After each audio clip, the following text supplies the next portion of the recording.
अस्सलाम वालेकुम। उम्मीद करता हूँ आप सब लोग खैरियत से होंगे।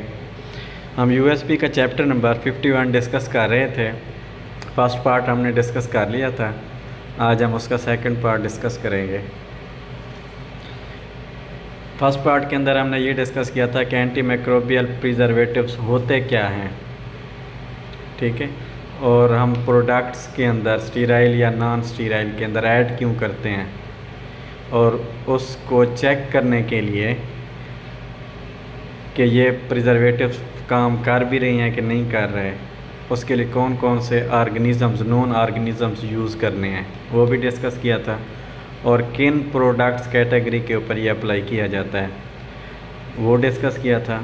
आज हम जो है ना डिस्कस करेंगे कि हम जो नॉन माइक्रो ऑर्गेनिज़म यूज़ करने हैं प्रिजर्वेटिव्स की एफिकेसी को चेक करने के लिए, उसका इनोकुलम प्रिपेयर कैसे करेंगे।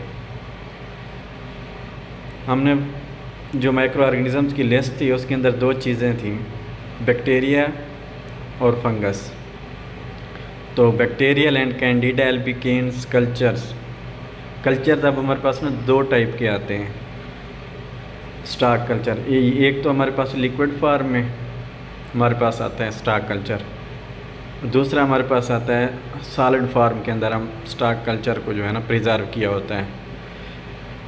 अब वो बता रहे हैं कि to harvest bacterial and Candida albicans cultures 0.9% normal saline हमने यूज़ करना है कि हमारे पास सॉलिड प्लेट, एगर प्लेट के अंदर कल्चर्स मौजूद हैं, ठीक है, स्टॉक कल्चर।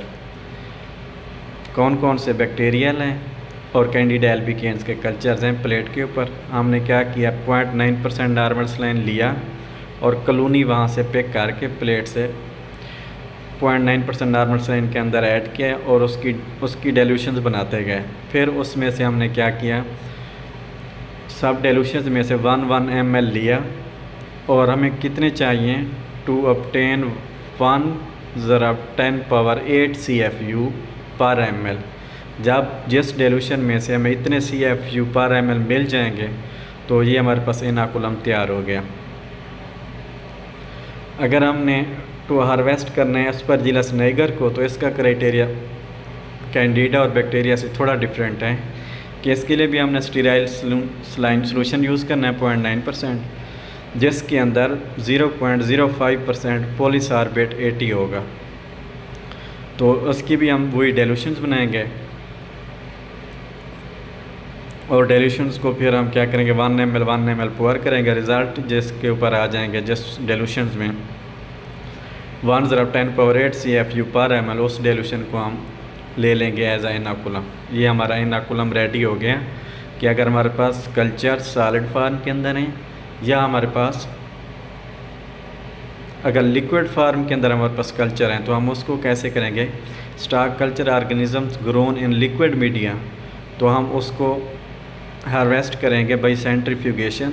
जब हम सेंट्रीफ्यूज करेंगे कि हमारे पास लिक्विड फॉर्म में कल्चर है, उसको सेंट्रीफ्यूज किया, सेंट्रीफ्यूज करने के बाद हमारे पास दो रिजल्ट्स आते हैं, एक पैलेट होता है नीचे वाला, एक सुपरनेटेंट होता है। तो सुपरनेटेंट को हम लेंगे 1 ml,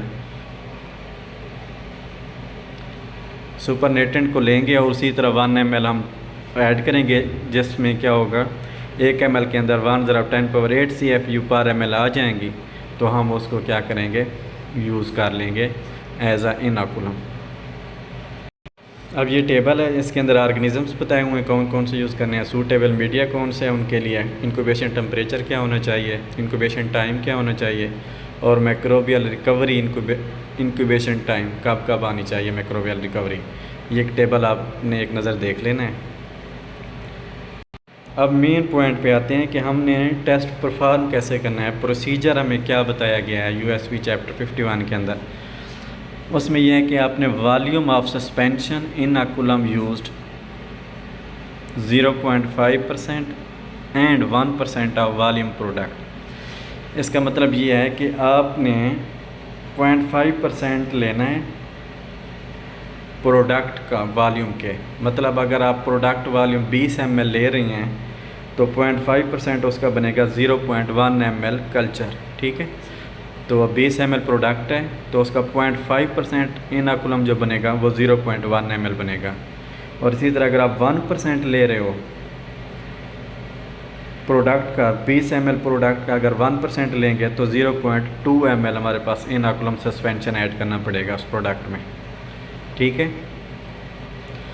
अब फाइनल कंसंट्रेशन जो है ना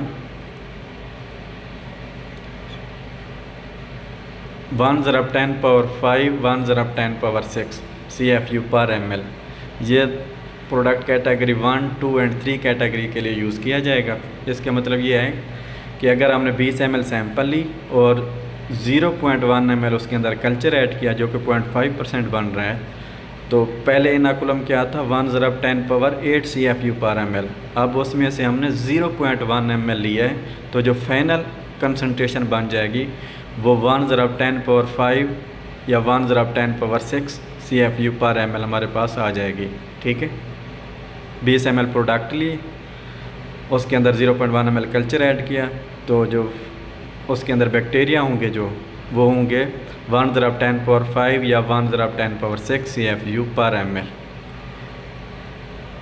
इसी तरह अब फाइनल कंसंट्रेशन जो कैटेगरी 4 प्रोडक्ट्स की बता रहा है, इसकी क्या 1/10⁴ एंड 1/10⁶ CFU 4 और 5 CFU पर ml आएगा।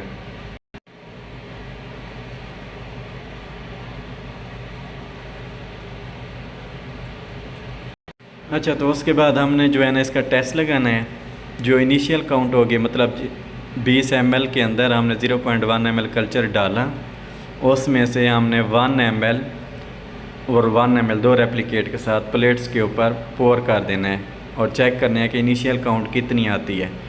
फिर हम उसको इंक्यूबेटर में रख देंगे, जो बाकी सैंपल बचेगा, ठीक है, जिसके अंदर प्रोडक्ट और इनोकुलम दोनों मौजूद हैं। तो इनिशियल काउंट के रिज़ल्ट चेक करेंगे 3 to 5 डेज़ बाद। उसके बाद फिर 7वें दिन हम क्या करेंगे, वो सैंपल लेंगे इंक्यूबेटर से, फिर हम 1 ml पोर करेंगे, फिर उस सैंपल को वो इंक्यूबेटर में रख देंगे। इसी तरह फिर 14वें दिन फिर सैंपल लेंगे 1 ml, फिर हम 28वें दिन जाके फिर सैंपल लेंगे, इन सब के फिर रिज़ल्ट चेक करेंगे। तो इसका एक्सेप्टेंस क्राइटेरिया क्या है फॉर कैटेगरी 1 प्रोडक्ट्स जो इंजेक्टेबल थे, bacteria not less than 1 log reduction from initial calculated count at 7 days। Suppose अगर हमारे पास इनिशियल कैलकुलेटेड काउंट जो आती है वो हमारे पास सपोज़ कर रहे हैं कि अगर 1000 CFU पर ml आई हैं, रिकवर हुई हैं, तो वो कहते हैं 7वें दिन जो उसकी काउंट आनी चाहिए ना वो 1 log रिडक्शन, मतलब 1000 CFU इनिशियल काउंट थी तो 1 log रिडक्शन मतलब 100 CFU, ठीक है। 7वें दिन हमारे पास 100 CFU होने चाहिए और 14वें दिन not less then 3 log reduction मतलब 1 CFU होनी चाहिए और 28वें दिन तो हमारे पास इंक्रीज़ ना हो ग्रोथ, ठीक है। No increase from 14 days count at 28 days। इसी तरह यीस्ट एंड मोल्ड के बारे में क्या है एक्सेप्टेंस क्राइटेरिया के, no increase from the initial calculated count at 7, 14 and 28 days। इसी तरह कैटेगरी 2 प्रोडक्ट्स का भी एक्सेप्टेंस क्राइटेरिया दिया गया, 3rd और 4 का भी दिया गया। इसमें जो मेन पॉइंट समझने वाला है ना वो ये है कि लॉग रिडक्शन होती क्या है, वो कैसे कैलकुलेट करनी है और कब कब कम करनी है, कब कब उसको मतलब ना चेक करना है। 7वें दिन पहले तो इनिशियल काउंट चेक कर लेनी है, फिर 7वें दिन, फिर 14वें दिन, फिर उसके बाद 28वें दिन। तो इनिशियल काउंट ज़्यादा थी, फिर 7वें दिन उससे कम हो गई, फिर 14वें दिन उससे मज़ीद कम हो गई और 28वें दिन तो बिल्कुल ही कम हो गई। तो इसका क्या मतलब है, तो इसका मतलब ये होगा कि आपका जो प्रिजर्वेटिव्स है हमने नॉन बैक्टीरिया ऐड किए हैं। और प्रिजर्वेटिव का काम क्या होता है कि वो इनहिबिट करता है, मज़ीद मल्टीप्लाई नहीं होना देता माइक्रो ऑर्गेनिज़म्स को। तो इसीलिए इनिशियल काउंट पहले ज़्यादा थी, ठीक है। उसके बाद प्रिजर्वेटिव ने अपना क्या क्या इफ़ेक्ट शो किया, तो अब मज़ीद जो है ना वो रिड्यूस होती जा रही है। तो अगर इस तरह के रिज़ल्ट्स आते हैं कि 14 डे पे 3 log रिडक्शन अचीव हो रही है, तो इट मीन्स कि आपका जो प्रिजर्वेटिव है वो इफ़ेक्टिव है। बाकी इसको कैलकुलेट कैसे करना है मैं डिस्क्रिप्शन के अंदर लिख दूंगा, वो आप चेक कर लीजिएगा। होप सो आप लोगों को समझ आ गया होगा जो पॉइंट मैं समझाना चाह रहा था प्रिजर्वेटिव के बारे में। अगर फिर भी कोई क्वेश्चन आपके माइंड में हो तो आप कमेंट सेक्शन के अंदर ज़रूर पूछ लेना। ओके, अल्लाह हाफ़िज़, टेक केयर।